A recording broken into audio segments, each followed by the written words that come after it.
저는 그 국제팬 소속의 북한 망명 북한 팬센터 이사장이고, 그리고 개별적으로는 그 RFA 자유아시아 방송, 미국의 국제 방송의 기자입니다. Nice to meet you. 하나님의 교회를 언제부터 알게 되었으며 어떻게 도와주게 되셨는지. Well, I've been studying new religious movements for 35 years, and that's the main focus of my career as a scholar, to study new religious movements all over the world, including in Asia. So I have read the available material on Church of Almighty God since it started coming out in English by some scholars of China around 2013, and participated in conferences where Church of Almighty God was discussed. Very few people were interested in Church of Almighty God in the academia in the West, and that's probably less than 10 people in the world. And that's why even the Chinese Communist Party invited me in 2017 to go to China, to Zhengzhou in June, and to Hong Kong in September, to participate in two conferences they organize about, but I will say against, the Church of Almighty God. Actually, from the point of view of CCP, it was probably a bad idea to invite foreign scholars, because we disagreed about almost everything. But from our point of view, it was very useful, because we gathered a number of documents published by the Chinese government and Chinese media about the Church of Almighty God. And as a result of studying these documents, we came to the conclusion that accusations against the Church of Almighty God were actually not true. And I insist we came to this conclusion based on documents supplied by the Chinese authorities themselves. So we try to understand very respectfully the point of view of the Chinese authorities, and studied very carefully all the documents they gave to us. But as a result of this study, we concluded that Church of Almighty God was persecuted not because of any crimes they committed. In fact, they did not commit any crime, but they were persecuted because of their ideas. And so if they are persecuted because of their ideas, they have a right to be supported by Friends of Religious Liberty, and they also have a right to the status of refugees in other countries.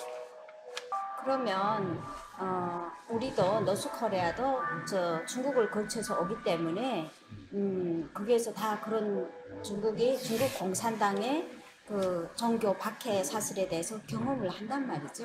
그리고 북송돼서는 또 교회를 믿었다, 하나님을 믿었다는 것 때문에 나가서 처형되거나 그 영원히 나올 수 없는 정치범 수용소에 들어간다. 그래서 중국의 종교 탄압이 종교 탄압에 대해서 어떻게 생각하느냐? First of all, all the countries of the world, they signed the Universal Declaration for Human Rights, and the freedom of belief is a part of human rights. So, meaning that any country who is not respecting the human rights and not respecting the freedom of belief is already breaching the Universal Declaration of Human Rights. So, all of us, human beings and the governments, for us there are a set of ethical things. It's like right to life, right to work is the same right of belief. So something is fundamental, is the basis of everything in this life. So then certainly the country who is not respecting and persecuting people because of that is really in the contradiction of obligations and also the commitments they took. So it's as simple as that. Talking specifically about China is if we have written in the law, as we have, all of us we've seen, right, that the certain religions, they are out of law and they should be arrested and persecuted.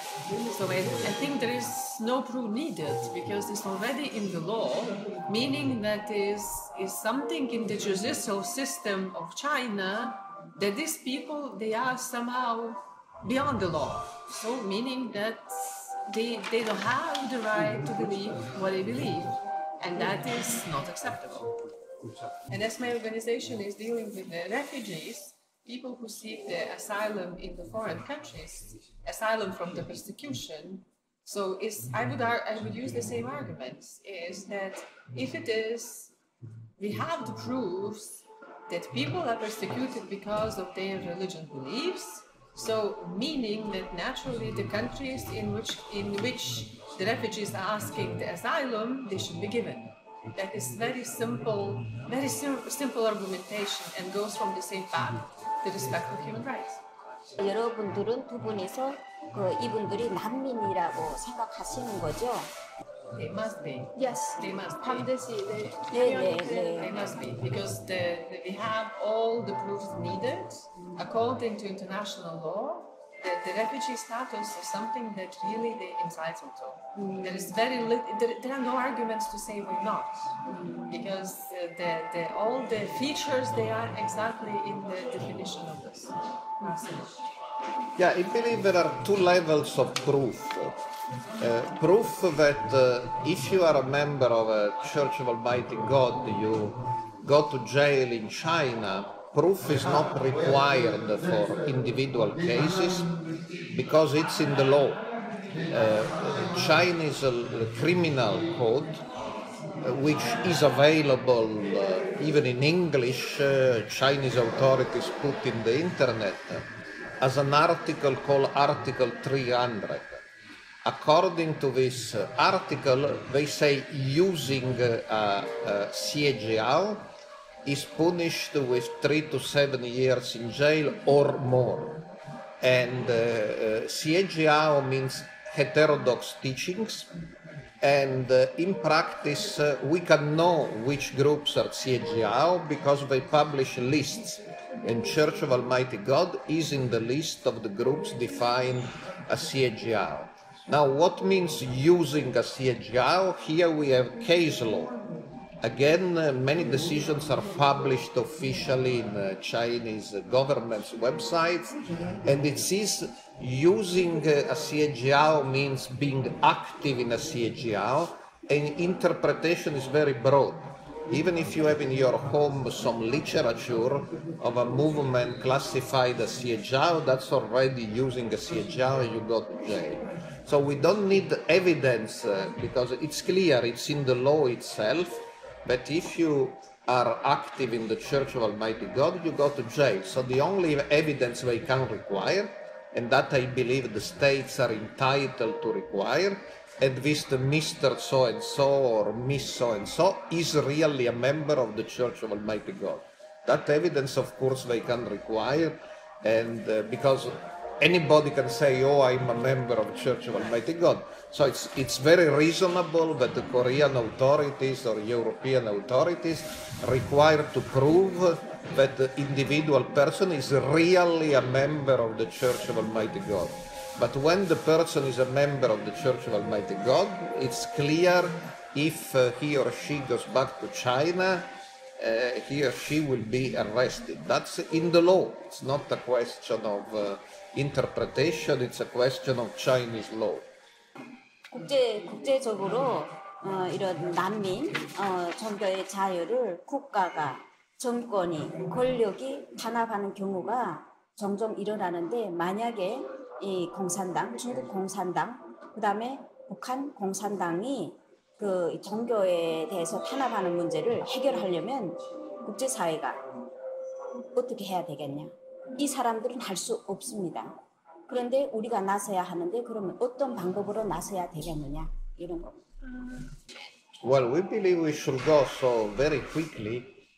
First, of course, lawyers need to fight in different countries to have the international and national laws applied. And then, of course, international organizations such as the UN or the UNHCR can be involved. But ultimately, the decision is taken in the single countries. So the countries and the courts should be persuaded of this right to refugee status. Yeah, but still, the organizations like UNHCR, the United Nations High Commissioner for Refugees, and in particular United Nations Human Rights Council, they still have the role to play. So there are processes, in particular in Human Rights Council. So and if the member states they active, and then the non-governmental organizations are active in defending and really fighting the cause of protecting people, there are changes to be done. Because like the organization, like United Nations High Commissioner for Refugees is that's the role, directly to protect the people who are refugees. And Human Rights Council is to protect the human rights in every single country of the United Nations.